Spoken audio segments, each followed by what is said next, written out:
Assalamu alaikum, I'm Aisha and you're watching Samaa News. Here are today's headlines. Iran has for the first time acknowledged that around 2,000 people have been killed during nationwide protests. According to an Iranian official, both protesters and security personnel were among the dead. Meanwhile, there are still no signs of splits within Iran's security leadership, despite violence over the past 2 weeks. US President Donald Trump has warned that any country that does business with Iran will face a tariff rate of 25% on any trade with the US, as Washington weighs a response to the situation in Iran, which is seeing its biggest anti-government protests in years.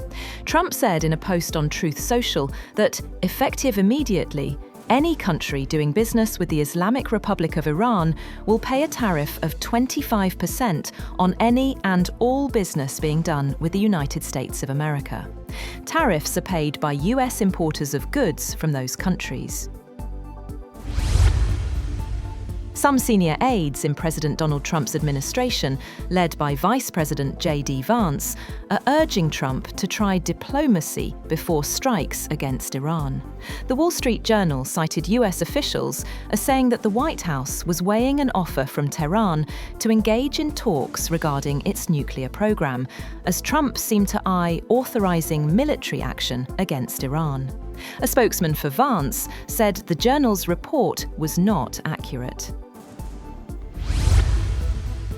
The United States has warned its citizens to leave Iran immediately.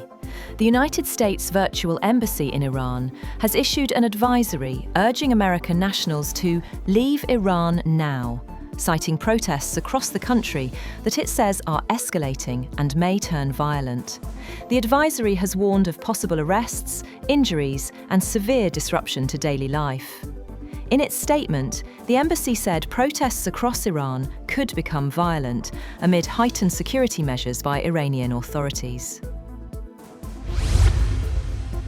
China has strongly condemned the Donald Trump administration's decision to impose new tariffs on countries trading with Iran. Beijing warned that the move amounts to interference in the internal affairs of other nations and poses a serious risk to the global economy. The reaction followed an announcement by the US president that any country doing business with Iran would face a 25% tariff on all trade with the United States. Trump termed the measure as final and conclusive in a social media post late on Monday. German Chancellor Friedrich Merz has said that he believes Iran's leadership is in its final days and weeks as protests spread across the country. Protests in Iran have moved from grievances over severe economic conditions to open demands for the removal of the clerical system of rule.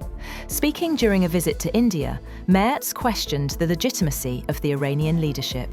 Germany continues to hold limited trade relations with Iran.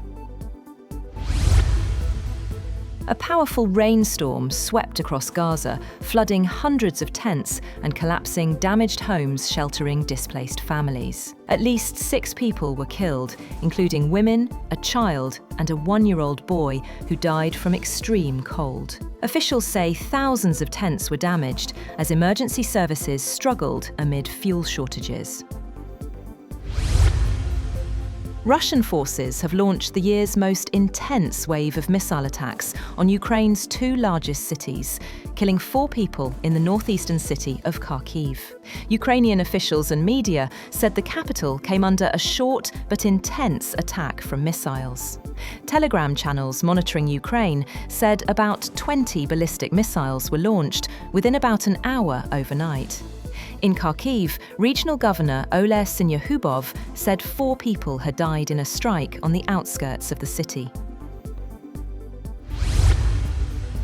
Malaysian regulators have said they will take legal action against Elon Musk's X and X.AI over user safety concerns linked to the platform's inbuilt artificial intelligence chatbot, Grok. Grok has drawn global criticism for allowing users to create and share sexualized images of women and children through simple text prompts. The Malaysian Communications and Multimedia Commission has suspended access to Grok with effect from Sunday. And hate speech targeting minorities in India has risen by at least 13% in 2025. Washington-based research group India Hate Lab recorded more than 1,300 incidents, mostly in states governed by Indian Prime Minister Narendra Modi's BJP. That's all for now. For more updates, visit www.samaa.tv. Thank you for watching Samaa News.